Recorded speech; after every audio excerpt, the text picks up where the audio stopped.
नमस्कार, बेहद स्वागत है आप सभी का। 4 टीवी देख रहे हैं आप और आपके साथ मैं हूं प्रियंका सिंह। हमारे इस खास बुलेटिन में आप सभी का एक बार फिर से बेहद स्वागत है। बुलेटिन का आगाज करेंगे जम्मू कश्मीर की अहम खबरों के साथ। जम्मू कश्मीर के उप मुख्यमंत्री सुरेंद्र चौधरी का एक बड़ा बयान सामने आया है। अपने बयान में उन्होंने कहा कि स्थिति को शांतिपूर्ण बनाए रखा जाना चाहिए। जो भी इन साजिशों के पीछे हैं, भारत और जम्मू कश्मीर को बदलने की उनकी साजिशें कभी सफल नहीं होंगी। जम्मू कश्मीर का भाईचारा मजबूत है और अगर कोई देश के खिलाफ कुछ भी करता है तो उसे बर्दाश्त नहीं किया जाएगा। इसको कंडेम करते हैं। हालात शांत रहना चाहिए, पीसफुल रहना चाहिए और जो भी साजिशों के पीछे हैं उनकी साजिशें कभी हिंदुस्तान को या जम्मू कश्मीर को कमजोर करने की कोशिश करेंगे तो कभी नहीं होंगे। जम्मू कश्मीर का भाईचारा मजबूत है और हम लोग इकट्ठे हैं और हमेशा जो भी देश के खिलाफ कोई हरकत करेगा उसको बर्दाश्त नहीं किया जाएगा। चलिए आगे बढ़ते हैं जम्मू कश्मीर के कुपवाड़ा की ओर, जहां से अहम जानकारी सामने निकल करके आ रही है। आपको बताते हुए चले, कुपवाड़ा जिले में सोमवार यानी कि 17 मार्च को आतंकवादियों और सुरक्षा बलों के बीच में मुठभेड़ शुरू हो गई। अधिकारियों ने इस पूरे मामले को लेकर के जानकारी दी है कि इलाके में आतंकवादियों की मौजूदगी की सूचना मिलने के बाद सुरक्षा बलों ने जचलदारा के कुमरहुआरा गांव में घेराबंदी और तलाश अभियान शुरू किया। केंद्र शासित प्रदेश के कुपवाड़ा जिले में आतंकवादियों द्वारा सुरक्षा बलों पर गोलीबारी किए जाने के बाद मुठभेड़ शुरू हो गई। सूत्रों के मुताबिक सुरक्षा बलों और आतंकवादियों के बीच चल रही मुठभेड़ में कम से कम एक आतंकवादी मारा गया, जबकि एक पुलिस अधिकारी घायल भी है।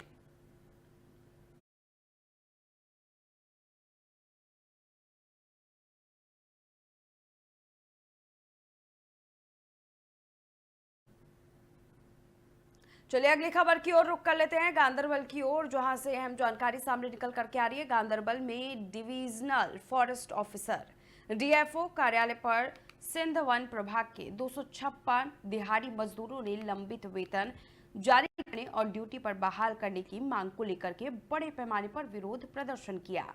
प्रदर्शनकारियों ने आरोप लगाया कि उन्हें पिछले 2 वर्षों से वेतन नहीं मिला है और उन्हें काम करने से भी रोका दिया गया है।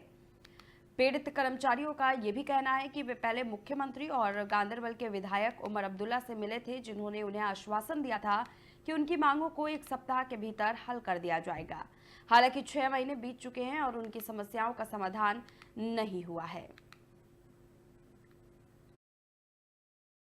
यहाँ पे सर हम इसलिए प्रोटेस्ट पे बैठे हैं सर कि जो हमारे मतलब 2 साल की तनख्वाह है सर वो पेंडिंग है सर। हमारी तनख्वाह बंद है सर। 2 साल से हम मतलब प्रोटेस्ट पे ही बैठे थे सर पहले भी। तो उसके बाद सर जब इलेक्शन लग गया था सर, इलेक्शन के बाद फिर आज फिर हम मतलब फिर निकले प्रोटेस्ट पे और 2 बार पहले भी निकले थे सर। क्योंकि हमारी जो तनख्वाह है सर वो यहीं पे बंद हुई थी आके सर डिवीजन में, इस सिंध डिवीजन गांदरबल में सर। वो एमआर हमारे बने हुए वो भी अभी मौजूद है सर। जो तनख्वाह आई हुई वो भी बंद है सर। हमें नहीं आती समझ सर कि हमारी जो तनख्वाह है वो क्यों नहीं छूटी जाती और हम लोगों को ड्यूटी पे क्यों नहीं चढ़ाया जाता सर। इसलिए हम प्रोटेस्ट पे यहाँ पे गांदरबल में आते हैं सर। और कहाँ जाए सर।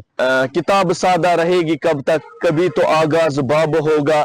जिन्होंने बस्ती उजाड़ डाली कभी तो उनका हिसाब होगा। हमारे जो ऑनरेबल आज के होनार चीफ मिनिस्टर उमर अब्दुल्ला साहब, उसने अपने मैनिफेस्टो में यहाँ जब आए थे गांदरबल तो उन्होंने अपने मैनिफेस्टो में रखा था कि डिलीवरी का मसला हल करेंगे। क्योंकि हमने सीएम साहब पे भी अप्रोच किया, उसने पूरी तरह एश्योर किया कि 1 हफ्ते के अंदर आपका मसला क्लियर हो जाएगा। आज से तब तक आज से तकरीबन 6 महीने हो गए, मसला जून का तू है। हमारी सैलरी जो है वो भी बंद है, वागुजार नहीं हो रही है यहाँ पे। चलिए आगे बढ़ते हैं उत्तर कश्मीर की ओर, जहां के कुपवाड़ा जिले में सुरक्षा बलों ने शनिवार को आईईडी बरामद कर आतंकी हमले को नाकाम कर दिया। ये आईईडी नारीकोट वन क्षेत्र में लगाई गई थी, जिसे निष्क्रिय कर दिया गया है। खुफिया इनपुट के आधार पर सुरक्षा बलों ने तलाशी अभियान शुरू किया। इसमें वन क्षेत्र में सड़क किनारे आईईडी को बरामद किया गया है। वहीं अधिकारियों के मुताबिक आतंकी इलाके में सुरक्षा बलों को निशाना बनाने और शांति भंग करने के लिए साजिशें रच रहे हैं। लेकिन सुरक्षा बलों ने आज कुपवाड़ा जिले के नारीकोट जंगल क्षेत्र में एक आतंकवादी घटना को नाकाम करते हुए एक प्रेशर कुकर में फिट की गई आईईडी बरामद की है और उसे सुरक्षित तरीके से नष्ट कर दिया है।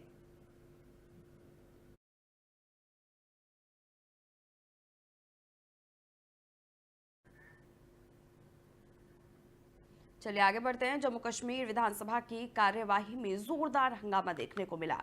दरअसल हाल ही में विश्यू नाला में लापता हुए दूसरे व्यक्ति का शव बरामद किया गया है, जिसके बाद परिजनों के साथ हुए दुर्व्यवहार को लेकर विधानसभा की कार्यवाही भी शुरू कर दी गई।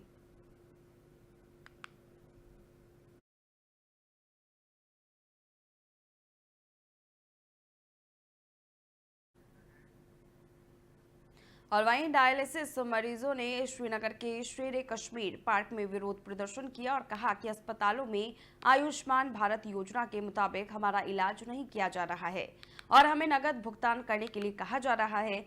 उन्होंने कहा कि हम भुगतान करने की स्थिति में नहीं हैं और इसीलिए हम सरकार से अपील करते हैं कि इस मामले को देखें, जिससे कि हमारी जान बच सके। वजीर आजम हिंद श्री नरेंद्र मोदी जी शुक्रगुजार कि यम आयुष्मान भारत कार्ड थोमुत गोल्डन कार्ड कि अमि गवर्नमेंट शुक्रगुजार। डायलिस पेशेंट पत्मो 2-3 पहरियों पे डायलिसिस कर कि बदकस्मती सह डायलिसिस सह तकलीफ यह कि कम से कम 67 सास रुपये अकिस पेशेंटस रेतस खर्चे। कह पेशेंट यमो बिचारो जमीन कुल और जमीन कनित कोरक पन इलाज, मगर बस कर गवर्नमेंटस ये अपील कि यह जमींदार कुन जमीन पन, मगर इस नान गार यमस नश कह लैंड सह क्या कन क्या कन कह लैंड सहूलियत अगर नहीं वुनकन मतलब गोल्डन कार्ड त्रावान अमि क्या सहूलियत तुम तह बूझू यह गवर्नमेंट बोजन ये सोरे बोजो खर्च लगान 60-70 सास रुपये रेतस, मगर अत मज 1600 तरान बे 12 डायलिस रेतस लगान। 12 डायलिस मज कर हिसाब कोता 20-19 सास रुपये अत मंगान 10% बे प्राइवेट अस्पताल चाहे योतन गो तोतन गो यमो कर अत तम कम बकायत खर्चे और योर अकिस बीस हेवान बचे पोस पान कर मदद अत मज पूर मैं सौरा डायलिसिस सेंटर से आया हूँ। मुझे 2019 से फ्री में डायलिसिस होती थी। अब उन्होंने डायलिसिस प्राइवेट डायलिसिस सेंटर वालों ने कहा अब हम आपका गोल्डन कार्ड बंद हुआ है। गोल्डन कार्ड बंद नहीं हुआ है, मगर उन्होंने गोल्डन कार्ड बंद कर दिया, क्योंकि ये बता रहे हैं हमें इन पैसों से बराबरी नहीं है। मुझे परसों डायलिसिस हुई थी, मैंने उस 1650 रुपये भरे, उसका रसीद है, वहाँ में हमने बैलेंस रखी है। 10 साल से मैं वहाँ डायलिसिस कर रहा हूँ।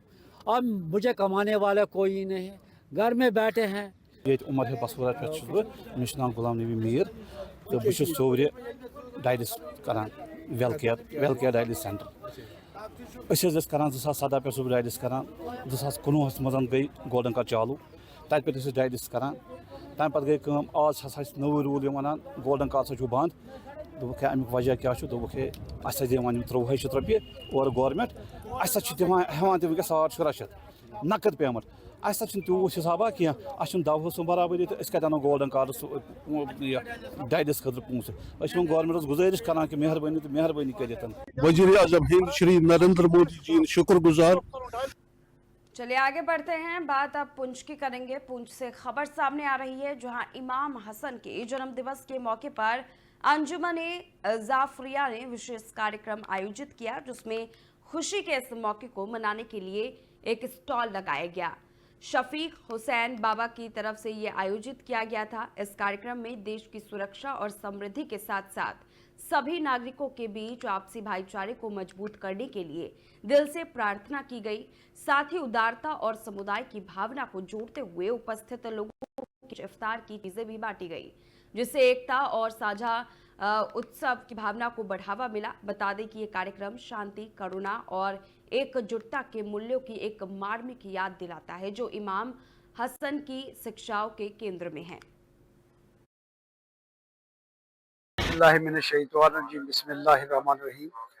आज हमारे इमाम हसन अलैहिस्सलाम की विलादत 15 रमज़ान को थी और कुछ मसरूफियात की वजह से, कुछ हादसा की वजह से हम नहीं कर सके 15 रमज़ान को। और आज हमारे शफीक हुसैन बाबा की जानब से और यूथ अंजुमन जाफरिया की यूथ की जानब से आज यहाँ पे सबील लगाई है।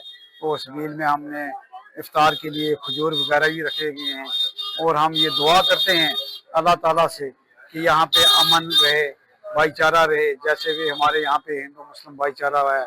और हम पूरे हिंदुस्तान के लिए और बिलखुसूस अपने पुंछ डिस्ट्रिक्ट के लिए हम दुआ करते हैं कि हमारा यहाँ भाईचारा और अमन पैदा रहे। और हम चाहते कि हर एक बगैर मजहब मिलत यहाँ पे शिरकत करे और शिरकत करते भी हैं इंशाअल्लाह। आज शफीक हुसैन बाबा की हमें कमी महसूस हो रही है। बिस्मिल्लाहिर्रहमानिर्रहीम, बिस्मिल्लाहिर्रहमानिर्रहीम। आज तो फिलहाल इस खास बुलेटिन बस इतना ही। रुकेंगे एक छोटे से ब्रेक के लिए। ब्रेक के उस पार खबरों का सिलसिला।